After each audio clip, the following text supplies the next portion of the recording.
Children, today we will start with a new lesson in history. Chapter 2. The title of the lesson is New Kings and Kingdoms.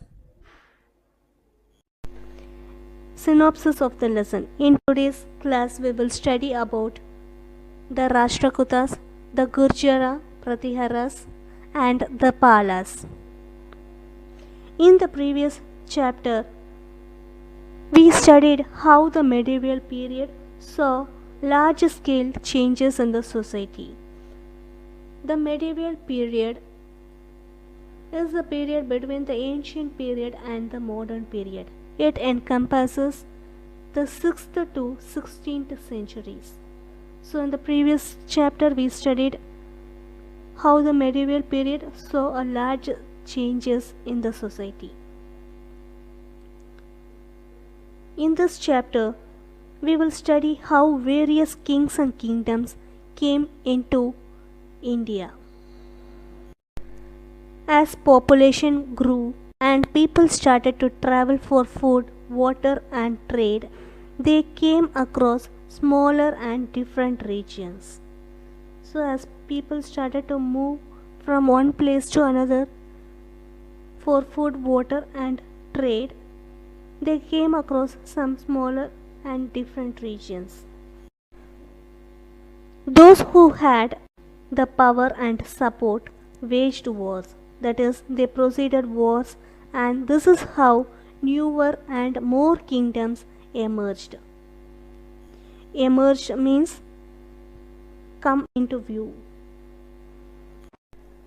Fertile land and usable land was in demand, and those who had acquired, that is, those who had obtained these fertile and usable land became rich, and they could control others who do not have other means of survival. So, those people who had the fertile and usable lands, they started to control other people, those who had no other way to survive, that is, to lead their life. As kingdom grew, the control over the people started to weaken. So, as the kingdom started to expand its territory, the king was not able to control the vast kingdom. So, therefore, the subordinates were given regions to control. The greed and lust of power brought in competition among them and led to wars. So, due to greediness, there was a competition among these subordinates, and finally it led to wars. Whoever won became a ruler. So, in this chapter, we will study about how various kings and kingdoms came into being in India. Indian subcontinent was a huge landmass. That is, Indian subcontinent was a large area, and people were not aware of the boundaries, and they were not also aware of the cultures that existed. The mountains, rivers, and seas prevented free movement of people from one place to another, and also since the navigation, that is the means of transport, was very less in those days, people found it difficult to move from one place to another. In spite of all these difficulties, those who ventured, that is, those who dared to move out of their place, found suitable areas and thus established new kingdoms or expanded their existing ones. Especially after the demise of King Harsha, who was a ruler of vast territories. Demise means death, and vast means a very large extent. So, after the death of King Harsha, who was a ruler of a large territory, his kingdom started to split up into smaller domains. So, his kingdom was split up into smaller units, and thus it became weak without a central control. So, there was no proper leader to control the kingdom. So, therefore, it became weak. The subordinates of the kings. The subordinates of the kings are the person who were in the next level below the kings. These subordinates were either big landlords or warrior chiefs, that is, brave soldiers, and they were known as samantas.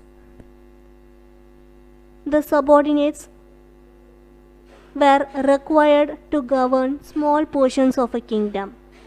So, as we have already studied, the vast kingdom are split up into smaller domains, and the subordinates are required to govern these smaller portions. The samantas are supposed to give gifts to the king, and they have to help the king in the administration of the parts of the territory. The samantas were required to attend the courts of the king, and they have to provide military support to the kings when required, that is during the war. With time, the samantas, amazed, they started to gather money for their own need. So they started to accumulate lot of wealth and power for themselves, and they started to deceive their kings. That is, they started to cheat the kings to become independent. As the samantas wanted to become an independent ruler, they started to accumulate more wealth and power for themselves, and thus they started to cheat their kings. Those who gained independence declared themselves as Mahasamantas. So, the Samantas who gained independence, they declared themselves as Mahasamantas.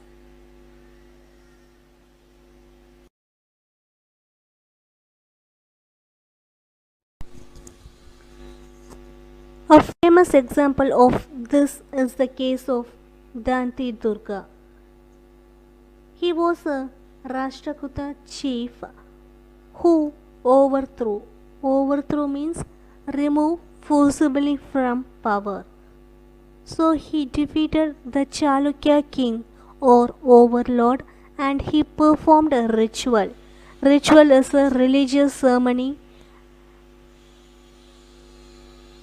He performed a ritual called Hiranyagarbha.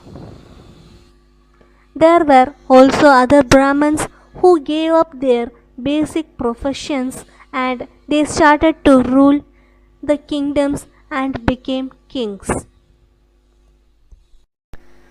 Some examples are the cases of Kadamba Mayura Sharman in Karnataka and Gurjara Pratihara Harichandra in Rajasthan, which are evidence of this trend.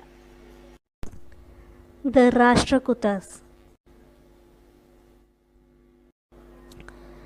The Rashtrakutas, this dynasty. Dynasty means the kingdom which is ruled by sequence of rulers from same family. The Rashtrakutas dynasty ruled areas of the Deccan for about 3 centuries, from 7th to 10th century CE. CE means Common Era. The Deccan region is the southern peninsula region of India. In the middle of the 8th century, they had the areas of South Gujarat, Maharashtra, parts of Madhya Pradesh, and Karnataka. So, in the middle of the 8th century, the Rashtrakutas also conquered the South Gujarat, Maharashtra, and parts of Madhya Pradesh and Karnataka. Some of the important Rashtrakuta rulers were Danti Durga, Krishna I, and Durva. The capital of this dynasty was Malghat in Maharashtra. Under the rule of Rashtrakutas, the worship of Lord Shiva and Vishnu became very popular. The major achievements of the rule of this dynasty were as follows. The construction of temples came up in a big way. So, During the rule of this Rashtrakutas dynasty, they constructed many temples, and it was one of their major achievements. The rock-cut temples of Ellora and Elephanta were built during the period of the Rashtrakutas. In these temples, God has been represented in three forms as the creator, the preserver, and the destroyer. So here is the picture of the Elephanta cave, which was built during the period of the Rashtrakutas. Local self-government played an important role. Self-government means self-rule by its own people. A number of committees were formed to govern different affairs of the villages. The king also took a lot of interest in administration and he supervised the work from time to time. Trade and commerce flourished. So there was a good improvement in buying and selling of goods. There were developments also in the field of economics. So as the trade and commerce flourished, there was a gradual increase in the economic status, that is the financial status, and therefore this area grew in wealth and prosperity. Some Arab travelers described the Rashtrakutas as one of the best rulers of the world. The last ruler, Karka II of the Rashtrakuta dynasty, was defeated by the Chalukya king in 973 CE. Next we will see about the Gurjara Pratiharas dynasty. The dynasty of Gurjara Pratiharas is known to have been in power from 725 CE to 1040 CE. This dynasty ruled over parts of Punjab, Rajasthan, Uttar Pradesh, Gujarat and Madhya Pradesh. Kannauj, which is situated on the banks of Ganga in Uttar Pradesh, was their capital city. The important rulers of this dynasty were Nagabhata, Vatsaraja, Nagabhata II, Mihir Bhoja, Mahendrapala and Rajapala. Mihir Bhoja was the outstanding ruler of the Gurjara Pratiharas dynasty, and the power of the Pratihara dynasty reached its peak during his time, that is during 836 to 885 CE. Mihir Bhoja was a great learner, warrior. Warrior means he was a brave soldier and he was very efficient administrator. Mihir Bhoja was a devotee of Lord Vishnu. He worked hard to spread the empire. The Pratiharas received a severe blow in 1019 CE. That is, the Pratiharas dynasty started to decline in 1019 CE when they were attacked and defeated by the forces of Muhammad Ghazni, and thus the Gurjara Pratiharas dynasty came to an end. Next we will see about the Palas dynasty. The Palas established their kingdom in Bengal in the 8th century CE and it lasted for about 4 centuries. The dynasty was founded by King Gopala and his capital was at Pataliputra. In modern days it is called as Bihar. The Palas dynasty had 17 kings during its period, and among them the famous ones are Dharampala and Devapala. This kingdom included parts of Assam, Bengal, Bihar and Odisha. The rulers of the Palas dynasty Especially the Dharampala and Devapala were good administrators and warriors. During their time, developments took place in the field of literature and learning. Vikramshila University was established by King Dharampala and it became a famous center of learning. This university also attracted students from different parts of the world. This university had a large and extensive library. Bengali literature also grew under their patronage. Patronage means financial support.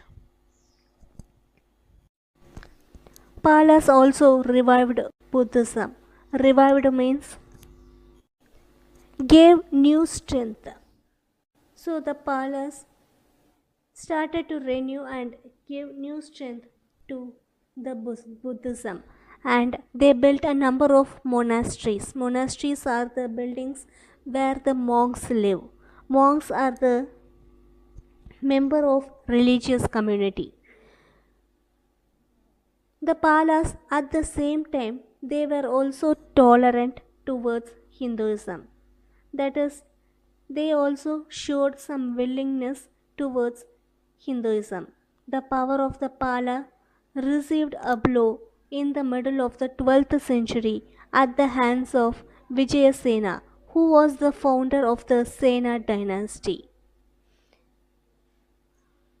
So, in the middle of the 12th century, the Pala dynasty started to decline and it went into the hands of Vijayasena, who was the founder of the Sena dynasty.